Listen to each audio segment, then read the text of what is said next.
여러분 안녕하십니까? 독립을 위한 순국선열의 희생과 헌신을 기억하는 79번째 광복절이 역사 논쟁으로 퇴색되었습니다.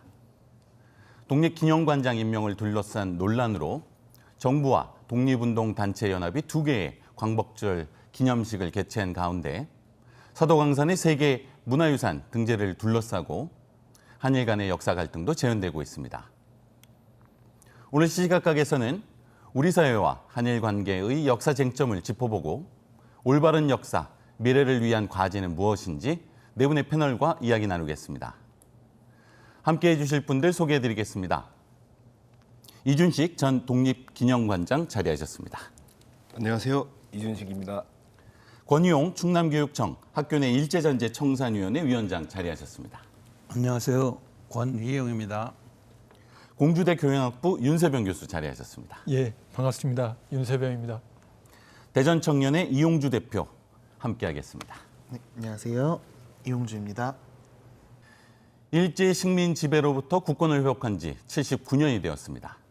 그러나 아직 일제 잔재 청산이 숙제로 남아있는 가운데 건국, 해방에 대한 우리 사회의 논란, 한일 관계의 역사 갈등도 계속되고 있습니다. 최근에는 부적절한 역사인식을 가진 인사들이 정부 산하 역사 관련 기관에 임명되면서 논란이 되고 있는데요. 먼저 준비한 영상 보시고 본격적인 토론 시작하겠습니다. 1939년 개교한 천안의 보선원 초등학교는 지난해 교과를 교체했습니다. 기존 교과는 친일 경력의 작곡가가 만든 교과였는데 학생, 학부모 동창회 등 교육가족의 동의를 거쳐 노랫말과 멜로디를 모두 바꾼 겁니다. 3.1운동 및 임시정부 수립 100주년인 지난 2018년부터 학교 내 일제 잔재 청산에 나선 충남교육청은 학교 내 일본인 교장 사진과 일제식 머릿돌을 모두 철거했고 친일 행위 경력자가 작사 작곡한 교과를 개정했습니다. 또 충남을 비롯한 경기도와 광주 등 광역단체와 부천과 장흥 등 지자체, 충남교육청 등 교육기관에서 친일 잔재 청산을 적극 추진하고 있습니다. 한쪽에선 친일 잔재 청산이 진행 중이지만 친일 논란은 계속되고 있습니다. 지난 현충일에는 부산이 한 아파트에 우길기가 걸렸고 지난해 3.1절에는 세종의 한 아파트에 일장기가 개양됐습니다. 급기야 세종 시위에는 공공장소에서 우길기 등 일본 제국주의 상징물 사용을 제한하는 조례를 제정했습니다. 유럽 같은 경우에도 하켄크로이츠나 전범기에 대한 부분들이 되게 강력하게 제재하고 있잖아요. 저희도 똑같이 전범기에 대한 부분은 강하게 현 정부 들어 애국심과 민족 자긍심을 대표하는 자리에 인사 임명을 둘러싸고 논란까지 번지고 있습니다. 지난 2월 정부는 광복회 원로들의 반대를 무릅쓰고 박이택 낙성대 경제연구소장을 독립기념관 이사로 낙점했습니다. 이 연구소 일부 연구진은 일제강점기 징용과 위안부 강제성을 부정하고 독도를 한국 영토라고 볼 학술적 근거가 충분치 않다는 주장을 담은 반일 종족주의를 펴내 논란이 인바했습니다. 또한 최근 취임한 김영석 신임 독립기념관 관장은 취임 전부터 뉴라이트 계열 인사라며 광복회와 독립유공자 후손들의 거센 반발을 샀고 일각에서는 퇴진운동까지 펼치고 있습니다. 가깝고도 먼 나라 일본은 이제 우리와 문화, 경제 부분에서는 활발한 교류를 이어가고 있지만 과거사에 대한 반성 등에선 여전히 평행선을 달리고 있습니다. 지난달 사도광산 세계유산 등재 과정에서 일본은 조선인 강제 동원의 강제성에 대해선 끝내 인정하지 않았습니다. 내년은 광복 80주년. 하지만 일제 잔재 청산은 여전히 우리에게 무거운 숙제로 남아 있습니다. 네, 영상에서 보신 것처럼 독립기념관장 임명을 둘러싼 논란이 계속되고 있습니다. 독립기념관은 1987년도에 개관했는데요. 독립기념관은 그간 숭고한 독립운동의 역사를 기억하고 독립정신을 계승하는 역할을 해왔지만 최근 독립기념관장 임명을 둘러싼 논란 때문에 광복절 행사도 2개로 나뉘어서 개최되었는데요. 네 분께 이 쟁점 어떻게 보시는지 먼저 들어보겠습니다. 이준석 관장님. 예, 독립기념관 역사상 가장 최악의 인사가 관장으로 임명된 것 같습니다. 독립기념관은 말 그대로 독립운동가들이 우리에게 남겨준 정신, 독립정신을 국민들에게 더 많이, 더 잘 알리는 것을 목표로 하는 기관인데요. 그 기관에 독립운동을 폄훼하고 거꾸로 친일파의 명예회복을 주장하는 사람이 독립기념관 관장이 됐다. 이건 굉장히 심각한 문제입니다. 그러니까 윤석열 정부 들어서 뭐 여러 인사 참사가 벌어지고 있는데 그 중에서도 아마 최악의 인사 참사가 될 것 같습니다. 네. 이어서 권희영 위원장님께 듣겠습니다. 예. 친일의 경력이 있는 그 인사를 독립기념관이라고 하는 것은 대한민국의 정신적 지주인데도 불구하고 임명한다는 것은 대한민국을 부정하고 독립운동 역사를 통째로 바꾸겠다는 이 반민족적인 행위라고 볼 수가 있겠습니다. 엄격하게 정의해 주셨는데요. 이어서 윤세병 교수님께 들어보겠습니다. 이 관장을 왜 이렇게 인사를 할까라는 생각을 좀 해봤는데요. 그 조지 오웰의 1984년이라는 유명한 작품이 있죠. 거기서 나오는 유명한 말이 현재를 지배하는 자가 과거를 지배하고 과거를 지배하는 자가 미래를 지배한다라고 하는, 왜냐하면 정치 권력이 역사를 장악하고자 하는 어떤 욕망 이런 것들을 그대로 드러내는 것이 이번에 사태라고 생각하는데요. 과거 박근혜 정부 시절의 이야기입니다. 교학사 교과서를 강행하고 그다음에 그 뒤이어서 국정교과서를 추진하면서 정권이 몰락의 길로 갔습니다. 이런 전례는 이 또한 중요한 역사적 어떤 교훈이라고 생각하는데요. 이런 부분을 좀 명심했으면 좋겠다는 생각을 해봅니다. 네. 이용주 대표께서는 독립기념관장 임명 논란 어떻게 보시는지 궁금합니다. 네, 저희 같은 경우에도 이제 청년 세대들이 독립기념관을 많이 갑니다. 특히 어떤 친구들이 많이 가냐면 이제 군대에 있는 친구들이 이제 휴가 갔다 오면 휴가를 주기 때문에 그 독립기념관을 가는 경우가 많은데 제 주변의 친구들 또한 이제 그렇게 붙여서 갔다 온 친구들도 많고, 또 저희 청년회 같은 경우에 이제 청소년들과도 함께 독립기념관을 다녀오는 행사도 진행을 하고 있습니다. 근데 이제 이런 청년들과 청소년들 미래 세대들이 가야 되는 독립기념관에 이제 앞으로 어떻게 바뀔지가 너무 우려스럽고, 이게 이제 미래 세대들이 독립기념관을 통해서 우리의 역사가 어땠고 우리의 독립운동이 어땠는지를 이제 인지하고 그 인지를 통해서 앞으로 이제 그 인식 개선과 바꿔 나가는 과정들이 필요한데, 이런 지금 친일 인재가 등용되면서 이제 앞으로 어떻게 바뀌게 될지 너무 우려스러운 지점이 있습니다. 그렇군요. 자, 독립기념관장 임명 논란 때문에 올해는 사상 초유로 2개의 광복절 행사가 개최되었습니다. 아마 광복 이후는 물론이고 독립기념관 개관 이후에 처음이지 않을까 생각되는데, 독립기념관장을 역임하신 이준석 관장님께서는 특별히 많은 생각이 있으실 것 같습니다. 일단 독립기념관에서 광복절 기념식 경축식을 하지 않은 것은 올해가 처음입니다. 독립기념관 30년이 넘는 역사에서 그야말로 흑역사를 장식한 거고요. 그 이유는 딱 하나입니다. 친일 옹호로 지금 비판의 대상이 되고 있는 관장이 잠깐이라도 공격의 화살로부터 벗어나기 위해서 그냥 일방적으로 기념식을 취소시킨 거죠. 그거보다 더 큰 문제는 1948년 8월 15일 정부 수립 이후에, 그리고 이제 3.1절이나 광복절이 국경일로 지정된 이후에 3.1절 경축식이나 광복절 경축식은 늘 하나로 진행돼 왔습니다. 네. 예.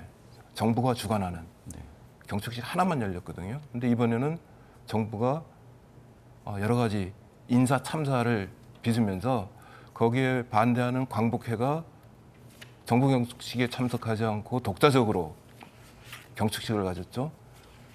또 시민사회 차원에서 또 다른 기념식을 가졌습니다. 국민통합, 민족통합을 이뤄야 되는 그런 메시지를 전해야 되는 광복절 경축식이 오히려 국론 분열의 장으로 작용하고 만 거죠. 안타깝습니다.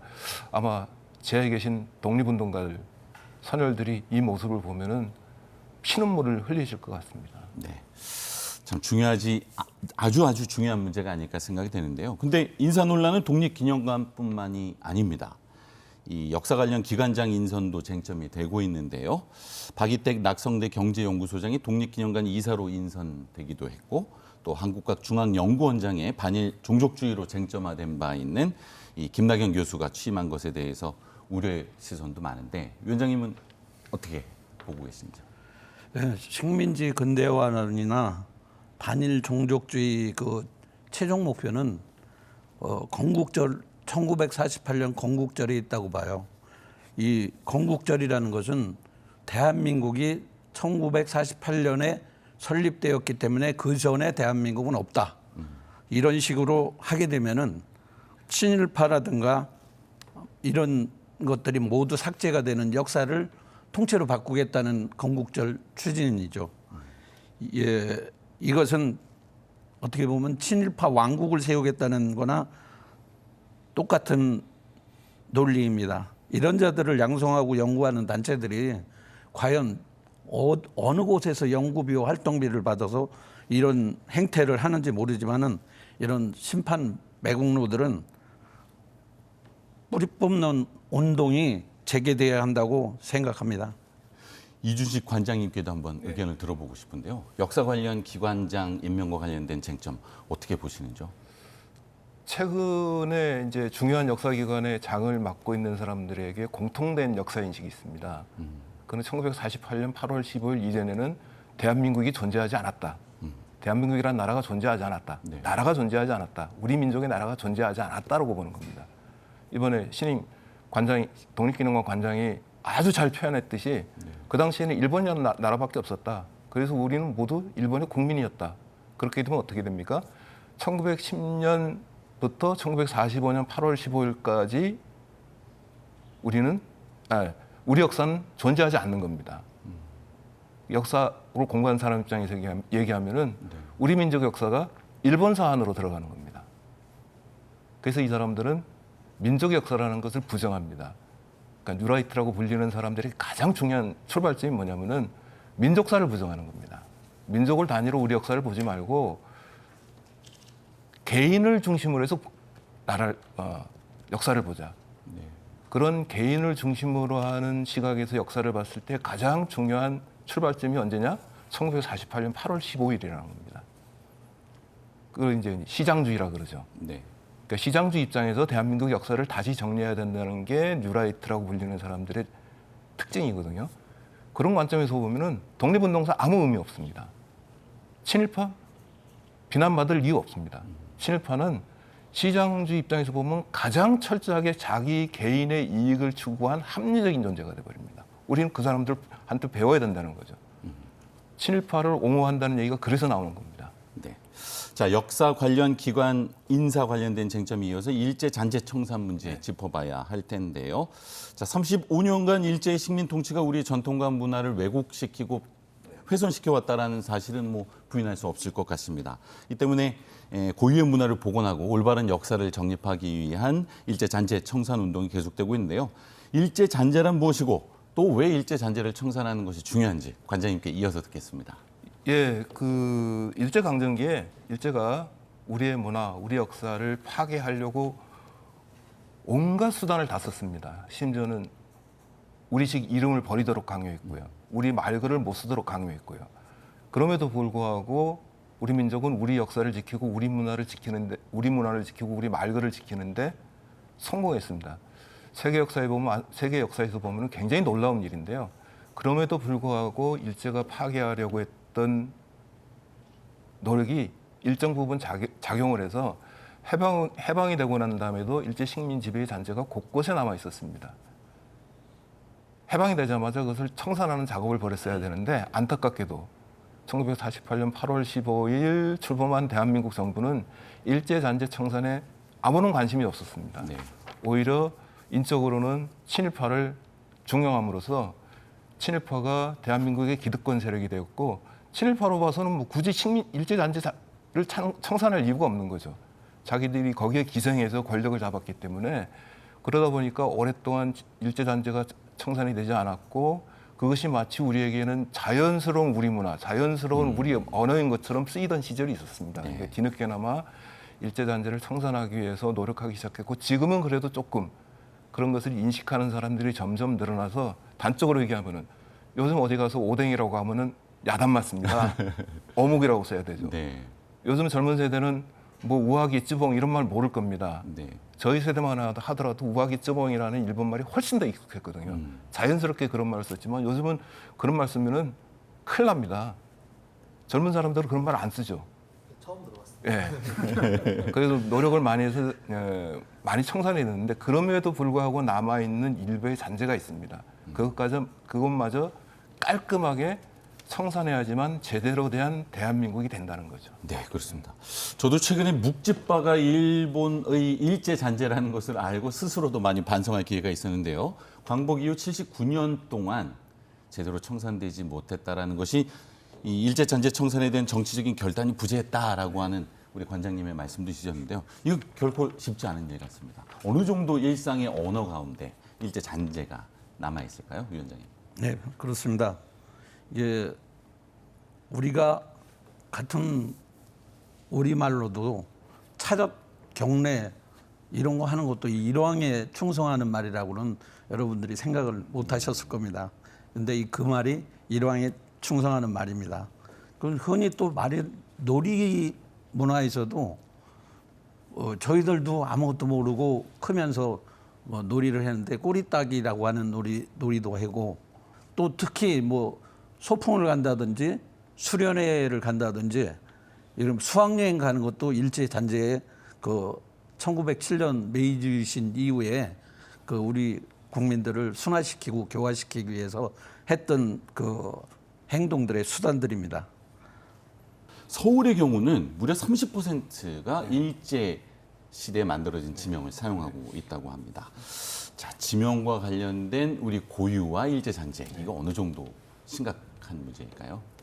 얼마나 심각하냐면요. 인천에 가면은 송도가 있다는 거를 그렇습니다. 대한민국 국민은 누구나 압니다. 네. 근데 송도에 가면은 이 송자는 소나무 송자거든요. 송도에 가면 소나무가 없습니다. 송도는 소나무가 있는 섬이 아니에요. 송도 자체가 섬이 아닙니다.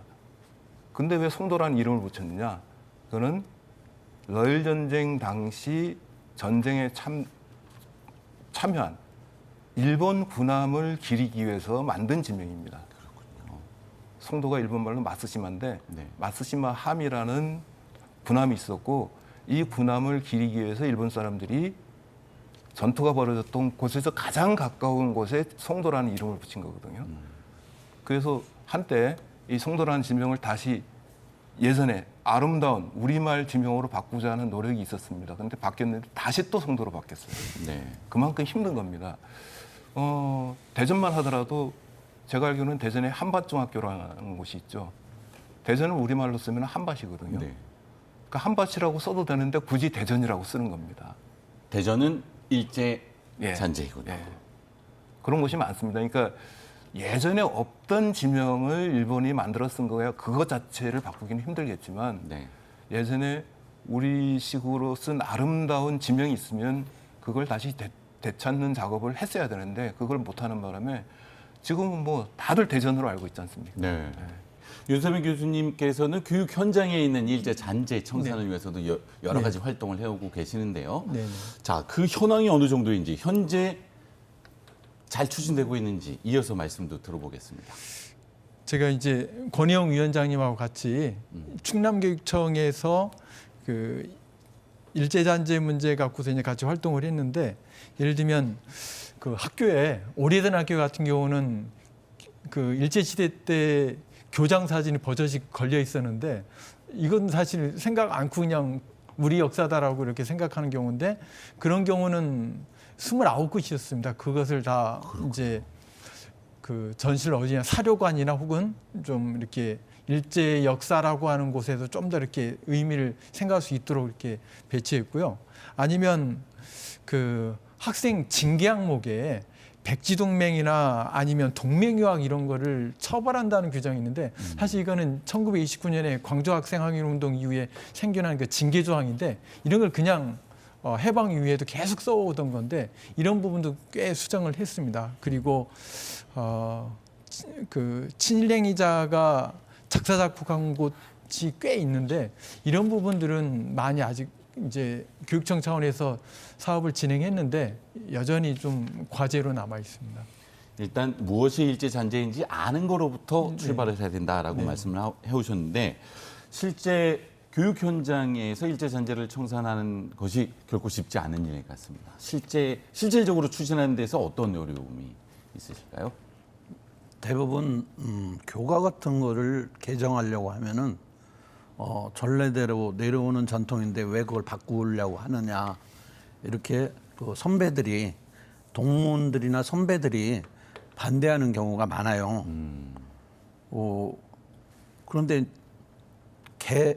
변경을 하고 바꾼 학교 사례들을 보면은 자발적으로 재학생들이 나서서 자기네들 스스로 이렇게 바꿔낸 경우도 많거든요.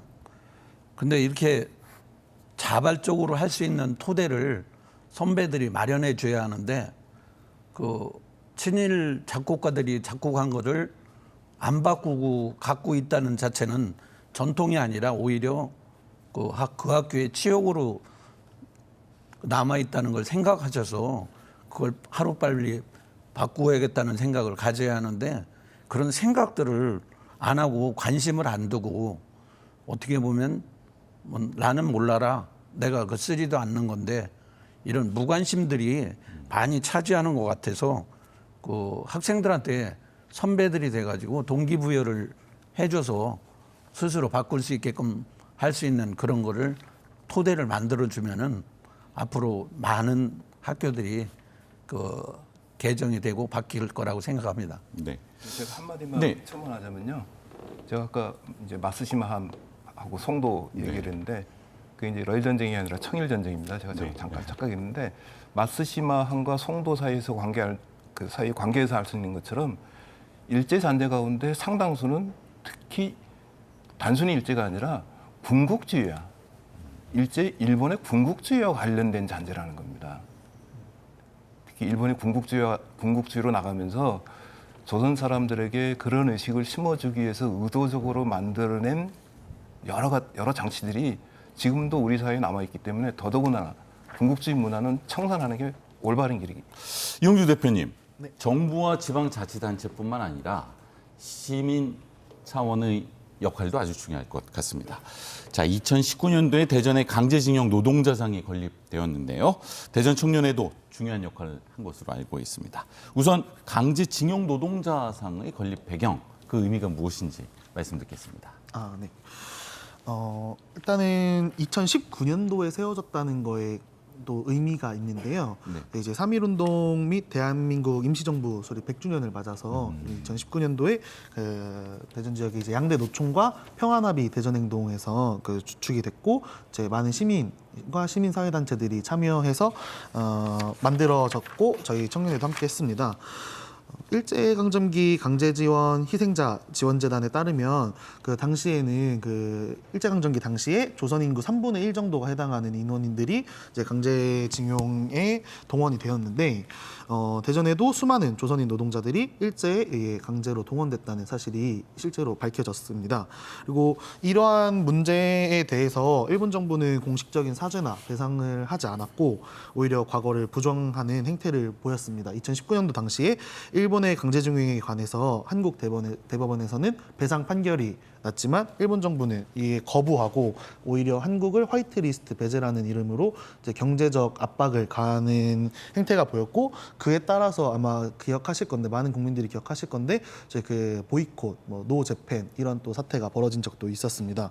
그래서 어쨌든 이러한 그 강제징용에 대한 그 아픈 과거를 우리가 기억하고 바로 세우자라는 취지로 저희가 세웠고 다시는 잘못된 역사를 반복하지 않겠다는 대전 시민들의 다짐과 또 끝까지 일본 정부의 책임을 지게 하겠다는 다짐을 통해서 이 노동자상을 세워지게 되었고요. 약간 이제 또 여담으로 저희 그 원래 이제 소녀상이 있던 자리입니다. 그 보라매 공원, 대전시청 보라매 공원에 세워졌는데 그 이제 2015년도에는 평화의 소녀상이 거기 세워졌고 강제징용 노동자상이 그 소녀상을 마주보고 세워지는 형태로 가서 소녀상을 약간 한 45도 정도 기울여서 둘이 그 일본의 어쨌든 과거에 아픈 상처를 입고 저희 이제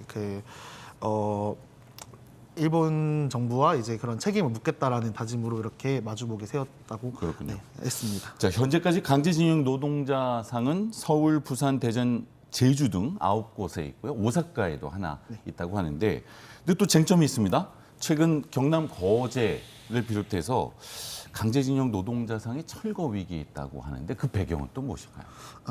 거제시 같은 경우에는 이제 장승포항에 설치하려는 이유는 일제 시절에 이제 그 어업 자본 침투와 어업 자본 독점으로 이제 노동자들이 착취당한 곳이기도 하면서 또 이제 징병 입영 훈련소가 있던 곳으로 이제 일본, 중국, 남태평양 등의 그 전쟁터로 많은 노동자들이 강제 동원되었던 곳이기 때문에 그 장소에 세우려고 했던 곳인데 2021년 노정협의회에서 그 민주노총 거제 지역 본부의 그 주도로 이제 문화예술회관 평화의소녀상 옆에 강제징용 노동자상을 설치하자고 했고 거제시도 동의했다고 했었습니다. 하지만 이제 이후에 이제 말을 바꿔가면서 문화예술 공원에 그 부적합하다, 그 문화예술로서의 가치가 부적합하다, 뭐 이런 의견과 이제 지역 주민의 반대라는 의견을 들먹이면서 심의를 무산시키고 이에 결국에는 그 기습으로 설치를 하면서 이제 그 빨리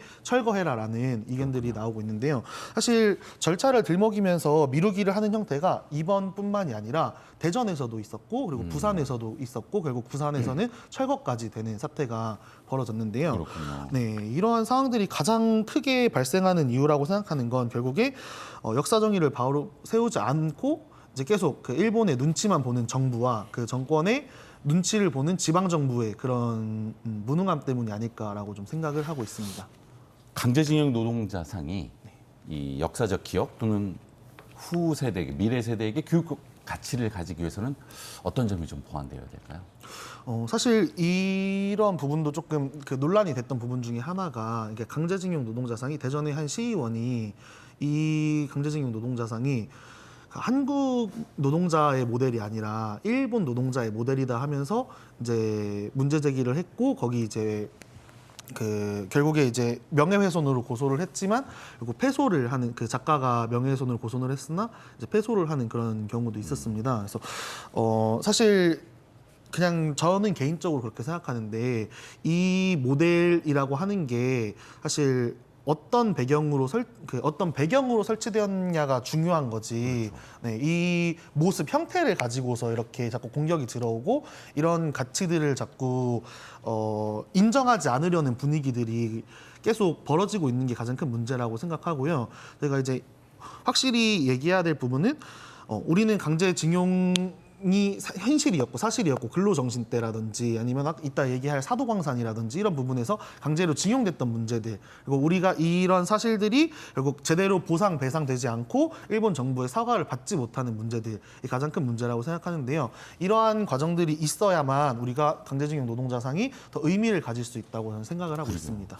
강제징용 노동자상을 포함해서 식민지 시기를 기억하는 여러 가지 동상이 교육적 가치를 가지기 위해서는 뭐 견학이라든가 교육과 좀 연계될 필요가 있지 않을까라는 생각을 할 수 있었습니다.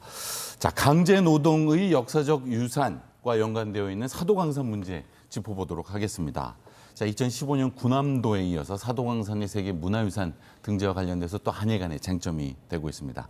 자, 일본 정부는 2,000명이나 되는 조선인의 강제 노역이 있음에도 불구하고 이런 역사를 솔직하게 인정하지 않고 있고요. 또 우리 윤석열 정부도 외교적으로 적절하게 대응하지 못한 문제가 있는데 일단 이준식 관장님께 사도광산이 어떤 곳인지 들어보도록 하겠습니다. 예, 2015년에 군함도가 큰 논란이 된 적이 있었는데요. 마찬가지입니다. 사도광산은 뭐 일본이 말하는 메이지 정부 때부터 메이지 유신 이후에 메이지 유신 이전부터 개발된 광산이라고 말하자면 일본이 근대 국가로 나가는 산업화로 나가는데 굉장히 중요한 역할을 한 곳이다. 그러니까 세계 문화유산으로 등재해달라고 요구를 하는데 우리 입장에서 보면 사도광산은 단순히 일본의 산업화에 기여한 것이 아니라 수많은 조선인 노동자들이 자기 뜻과는 무관하게 억지로 끌려가서 노동을 한 것이거든요. 그리고 많은 희생을 또 치렀습니다. 그곳에 돌아가신 분들도 많고 유네스코에서 세계문화유산을 등재할 때는 반드시 긍정적인 의미만 갖고 있는 곳을 등재하는 건 아닙니다. 부정적인 의미를 갖고 있는 것도 등재하거든요. 이를테면 아우슈비츠 이런 것도 등재하거든요. 그러니까 유네스코는 알고 있습니다. 조선인에게는 아픔의 역사를 갖고 있는 것이라는 걸 알고 있거든요. 그리고 군함도 때 한 번 곤혹을 치러가지고 유네스코 입장은 한국이 동의하지 않으면은 세계문화유산으로 등재하지 않겠다는 것이었어요. 네. 그러니까 유네스코가 한국 정부에게 칼자를 쥐어준 겁니다. 너네가 일본 정부를 상대로 잘 교섭을 해서 강제동원의 역사를 반드시 표기할 수 있도록 노력을 해봐라고 기회를 줬는데 한국 정부가 그걸 스스로 걷어차버렸어요. 일본에게 아무런 요구도 하지 않고 일본이 강제동원의 역사를 기술하지 않겠다 그러니까 예 그렇게 하십시오. 형님 마음대로 하십시오. 이렇게 해버린 거죠. 아주 안타까운 심정을 솔직하게 토로해 주셨는데요. 관장님께서 말씀하신 것처럼 유네스코가 세계 문화유산을 지정하는 것은 역사적 유산을 보존하는 것뿐만 아니라 폭력과 부정의한 과거의 역사적 교훈을 화해와 협력의 가치로 활용하기 위해서인데요. 자, 일본이 강제노동을 솔직하게 인정하지 않는 이유, 윤석열 정부가 외교적으로 이거를 수용했던 이유를 무엇이라고 보시는지 위원장님께 들어보겠습니다. 아직도 일본은 태평양 전쟁의 피해 국가라고 생각하고 있고 아직도 우월 의식에 사로잡혀 있는 것 같아요. 우월 의식이라고 하는 건 남이 인정을 해줘야 우월해지는 건데 자기들 스스로 자가당착에 빠져서 우리를 아직도 일제 강점기 국가 정도로 생각해서 피해를 보상해주는 자체가 한마디로 자기네들한테는 자존심 상하는 일이라 이렇게 생각하는 것 같아요. 그런데 우리나라 또 정부가 협상은커녕 이런 거를 하는 데 있어서 대변인 노릇이나 하고 아니면은 대한민국 국가를 대표하는 사람들이 이렇게 일본을 대변인 노릇하는 이런 행동들이 한두 번이 아니고 여러 가지 지금까지 나오는 일 중에서 이렇게 많다는 게 우리나라 국가를 통째로 붕괴시키려고 하는 건지 도대체 국민들은 참 열받아서 되게 열받습니다. 이게 국민들을 스트레스를 너무 받게 해가지고 힘들게 만드는데 이런 것들이 빨리 좀 수정이 되든지 아니면은 그걸 못할 것 같으면은 스스로 내려오든지 이렇게 해야 할 것 같아요. 자, 관장님께 2015년 군함도를 비롯한 또 그 세계 문화유산 등재 23곳에 대해서 또 여쭤봐야 될 것 같은데요. 그때도 뭐 우리 조선인 강제 노역과 관련된 유산 7곳이 포함된 곳이 이 근대 문화유산으로 지정된 바 있었는데 당시에는 또 한일 간에 어떻게 합의화됐고 현재는 어떻게 진행되어 왔는지 설명해 주시기 바랍니다. 그 2015년 군남도 사태 때는 저도 간접적으로는 좀 관여를 했습니다. 그때 외교부의 입장이 명확했어요. 박근혜 정부 때도 외교부는 지금 일본이 요구하는 대로 세계문화유산 등재에 절대로 동의할 수 없다. 근데 외교부가 나서서 하기 곤란하니 대신에 시민단체에서 유네스코 군함도를 세계문화유산으로 등재하는 것이 부당함을 좀 선전해달라고 요구를 했습니다. 그래서 저는 가지 못했지만 관계자들이 유네스코 총회가 열리는 독일까지 가가지고 전시회도 하고 그랬어요. 유네스코 회의에 참석하는 각국 대표들한테 군함도가 이런 곳입니다라고 알리는 선전 활동을 했고요. 그 선전 활동이 효과가 있어서 유네스코에서 일본의 요구를 받아들이지 않고 단서 조건을 붙였습니다. 조건을 붙였어요. 강제동원의 역사를 반드시 표기해라. 한국이 요구하는 강제동원의 역사 표기를 반드시 일본이 받아들이지 않으면은 세계문화유산으로 등재할 수 없다. 유네스코에서 말하자면 중재안을 낸 거죠. 근데 일본 정부가 그때는 급하니까 중재안을 받아들이겠다고 했어요. 일본 대표가 한국인 강제동원의 역사를 반드시 표기하겠다 약속했는데 그 약속을 등재되자마자 발로 걷어차버렸습니다. 지금도 군함도에 가면은 조선인, 한국인 강제동원이 전혀 서술돼 있지 않고 표현돼 있지 않거든요.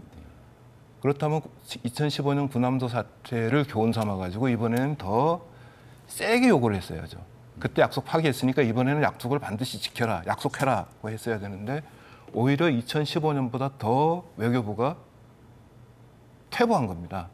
그때는 외교부가 직접 나서지 못하니까 시민단체에 외교부가 해야 될 역할을 대신해 주십시오라고라도 부탁을 했는데 지금은 아예 외교부가 나서서 일본에게 면죄부를 준 꼴이 돼버렸으니까 앞으로 지금과 같은 상황이면 앞으로 일본 정부에 대해서 강제동원의 역사를 반성하고 사과하라는 요구 자체가 이제 성립되지 않을 것 같습니다.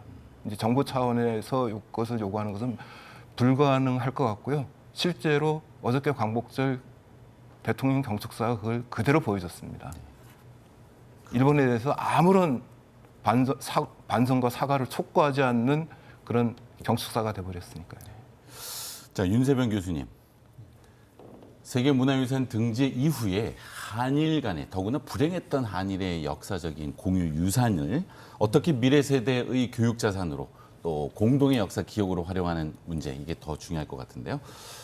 얼마 전에 8.15였는데 사실 8월 15일은 2차 세계대전이 끝난 날이기도 하잖아요. 왜 중요하냐면 지금 우리가 유네스코 논의를 하는데 유엔의 그 산하기관으로 그 전후 질서의 중요한 어떤 기구로 설정된 거란 말이죠. 특히 유네스코는 교육과학 문화기구인데 비정치적 영역에서 그 세계가 어떻게 평화와 인권과 민주주의를 증진시킬 건가라고 하는 차원에서, 그리고 또 하나가 이제 유산이라는 거는 우리 대전에도 있지만 문화재청이 아니라 이제 국가유산청으로 바뀌었는데 유산이라는 건 후손에게 물려줄 소중한 가치를 보존한다는 거거든요. 그런 의미에서 보면 유네스코에도 계속 문제제기를 해야 되는 거거든요, 이 문제는. 네. 그래서 이게 단순하게 한일 간의 문제가 아니라 아까 관장님도 9시쯤 말씀하셨지만 이 인류가 소중하게 보존해야 될 가치가 무엇인가라고 하는 것들을 끊임없이 재확인하고 거듭 확인하면서 이 문제들을 계속 제기하는 게 문제고, 또 하나는 우리가 이제는 이 유네스코 유산에 관해서는 표결권을 갖게 됐다는 게 중요한 건데, 최근에 이제 이러면서 이제 우리도 국제적으로 발언할 수 있는 건데, 사실 이번에 굉장히 충격적인 건 발언 기회를 갖고 있음에도 발언하지 않았다라는 거죠, 사실은. 이게 더 이제 충격적인 얘기인데, 이런 문제들이 좀 중요하다 싶고, 특히 사도광산 문제는 저는 잘 제기하지 않은 게 이런 문제도 있다고 봅니다. 저는 하시마 그 군함도와 사도광산의 공통적인 특징이 탄광인데요. 네. 탄광 노동은 사실은 국내외를 초월해서 매몰 사고나 폭발 사고, 가스 중독이나 그다음에 그 침수 이런 게 굉장히 컸던 그런 그 노동의 장소입니다. 그래서 근대 산업유산으로 지정할 때 이 문제가 굉장히 중요하고, 이 문제가 되니까 사실은 그래서 강제노동, 그러니까 자국민도 하기 힘드니까 강제노동이 같이 붙어 다니는 건데요. 이런 문제를 같이 하면서 이 문제는 일본인들도 피해가 있을 수 있단 말이죠. 그래서 이런 문제를 좀 더 폭넓게 우리의 근대화라는 것, 개발이라든가 특히 탄광 이런 문제들은 좀 더 폭넓게 이제 문제제기를 좀 더 해봐야 된다는 생각이 들고, 그런 의미에서는 지금의 어떤 강제노동 부분도 있지만 더 중요하게 이런 부분도 좀 따져봐야 되는 게 아닌가 생각이 듭니다. 네. 이어서 청년 세대이신 이용주 대표님께요. 자, 사도광산 한일 간의 공유된 역사이지만 세계 문화유산으로 등재된 이후 오히려 한일 갈등의 요인이 되고 있는데요. 어떻게 한일의 공유된 역사적 자산으로 활용할 수 있을까요?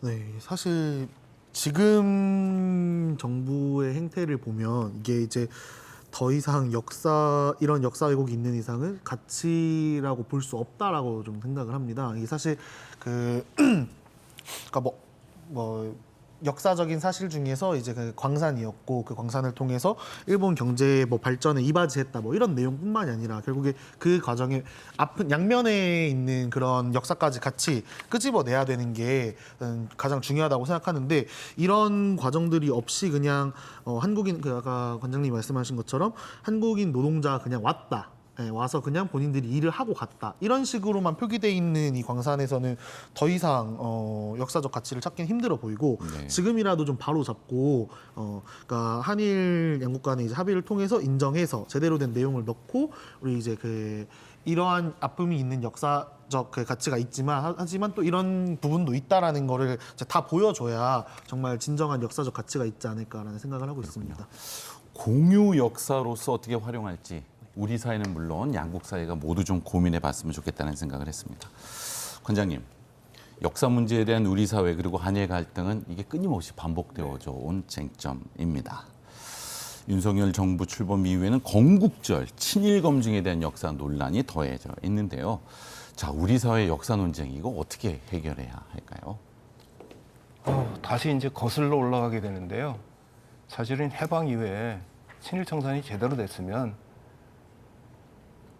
오늘과 같은 이런 역사 논쟁이 일어나지 않았을 겁니다. 근데 뭐 다시 역사 시계를 다시 거꾸로 돌릴 수는 없으니까 네. 지금 우리가 현명하게 해결을 해야겠죠. 네. 저는 답은 결국은 성숙된 국민의 역량, 시민의 역량이라고 생각을 합니다. 박근혜 정부 때 국정교과서, 역사교과서 밀어붙이는 것도 시민의 역량으로 막아냈고요. 네. 이명박 정부 때 건국절 제정 밀어붙인 것도 결국은 시민의 역량으로 막아냈거든요.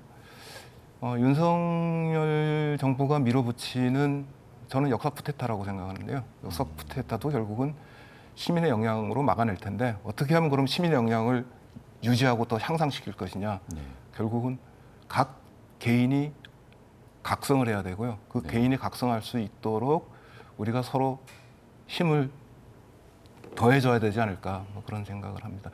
너무 추상적인 답이 될지 모르지만 그거 외에는 달리 방법이 없을 것 같아요. 정치가 역사를 정치화하더라도 시민이 중심이 있으면 역사 논란은 반복되지 않을 수 있다 이 점에서 말씀이시죠? 늘 그 김대중 대통령이 남긴 말을 생각합니다. 네. 뭐 행동하는 양심 이야기하셨는데요. 그러면서 행동하는 양심의 단적인 예로 든 게 이거 아닙니까? 하다 나서지 못하겠으면 담을 보고 욕이라도 해라. 그런 의식을 우리 시민들이 갖고 있다면 네. 정권이 기도하는 역사 쿠데타, 독립운동과 친일 역사를 뒤집으려는 역사 쿠데타는 얼마든지 막아낼 수 있을 것이라고 생각합니다. 역사가 그거를 증명하고 있고요. 네. 권영희 위원장님, 뭐 역사 전쟁으로까지 개념화되기도 합니다. 우리 사회의 역사 논란 어떻게 해결해야 될까요?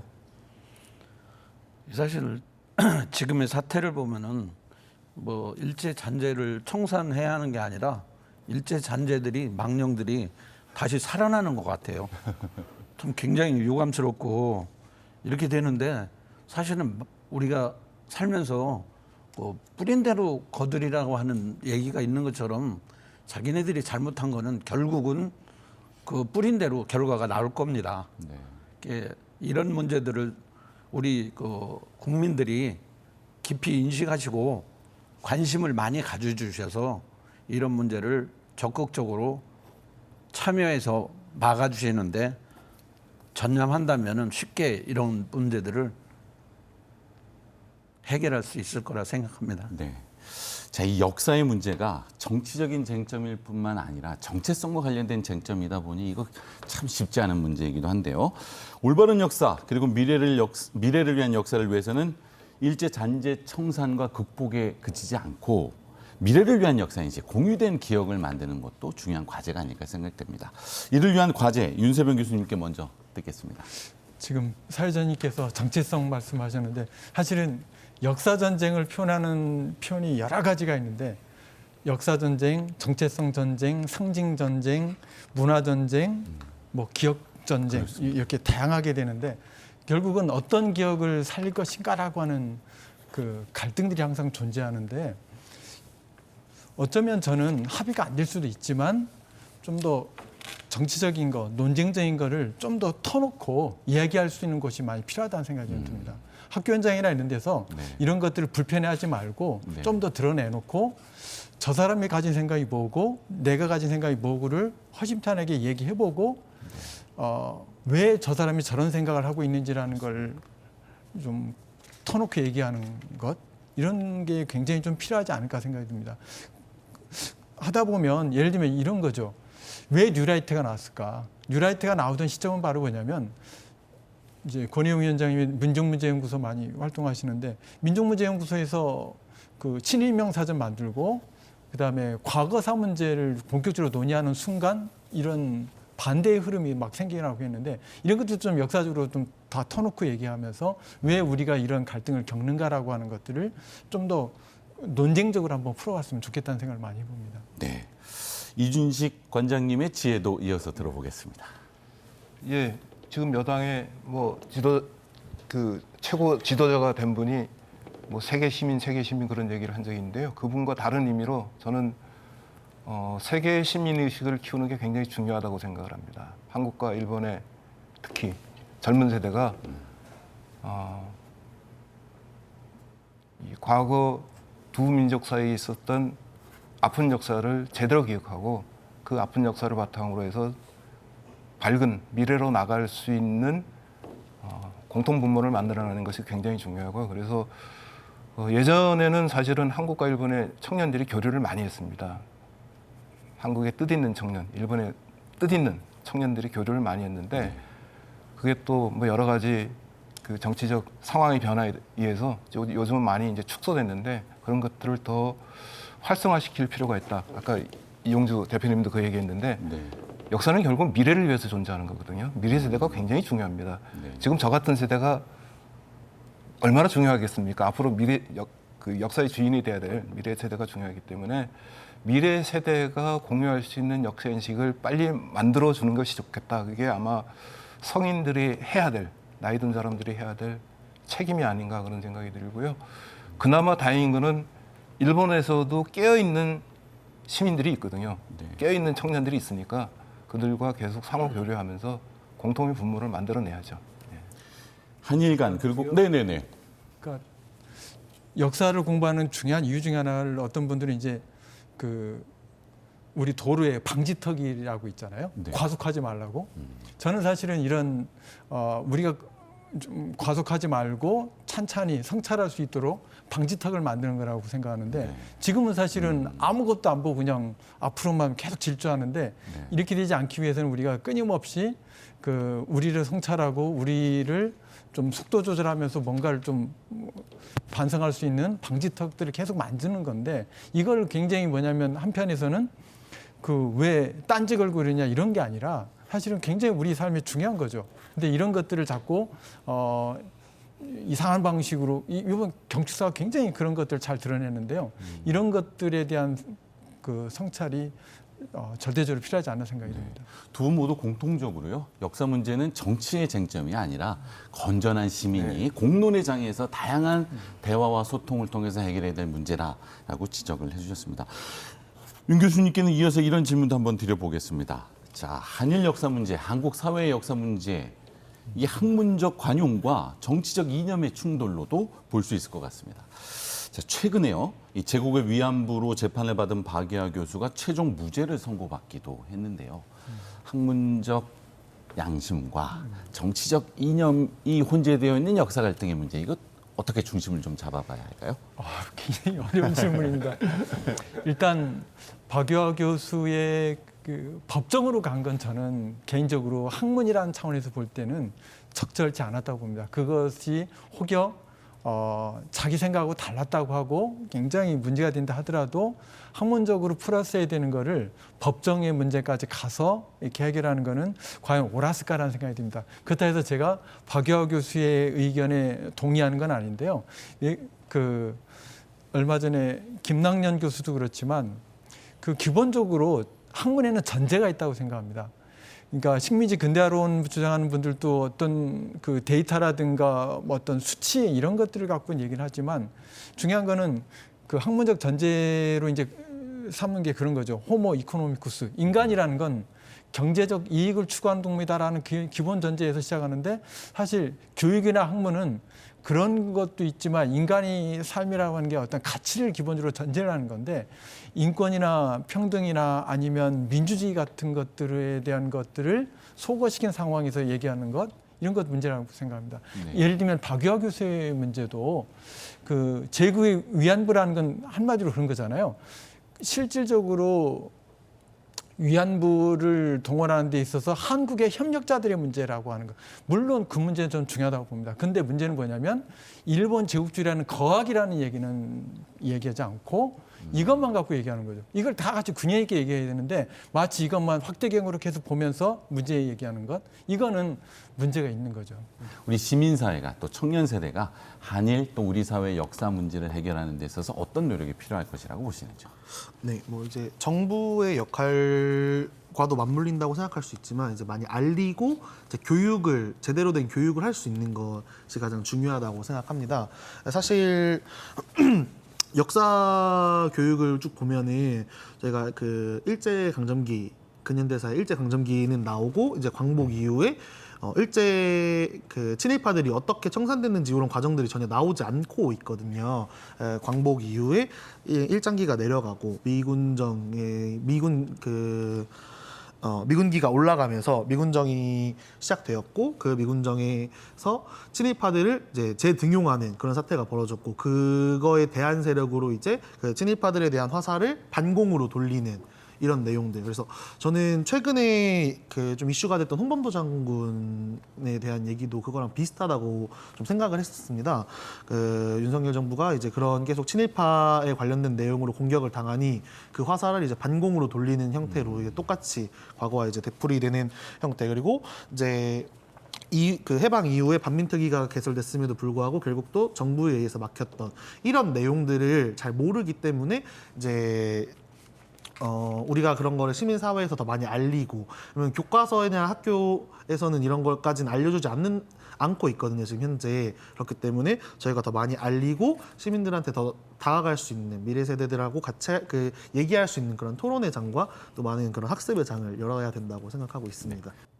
우리 사회와 한일 관계에서 역사 갈등이 끊임없이 반복되고 있는 것은 역사적 진실과 기억이 정치적으로 선택되고 재단되고 있기 때문입니다. 과거를 위한 미래는 없을 것 같습니다. 반복되어서는 안 되는 역사의 교훈, 그리고 미래 세대의 협력과 화해에 기여하는 역사적 기억을 위한 정치는 물론 사회와 시민사회의 역할이 무엇인지 되짚어봐야 할 것 같습니다. 대전 MBC 시시각각 오늘은 여기까지입니다. 함께해 주신 시청자 여러분 감사합니다.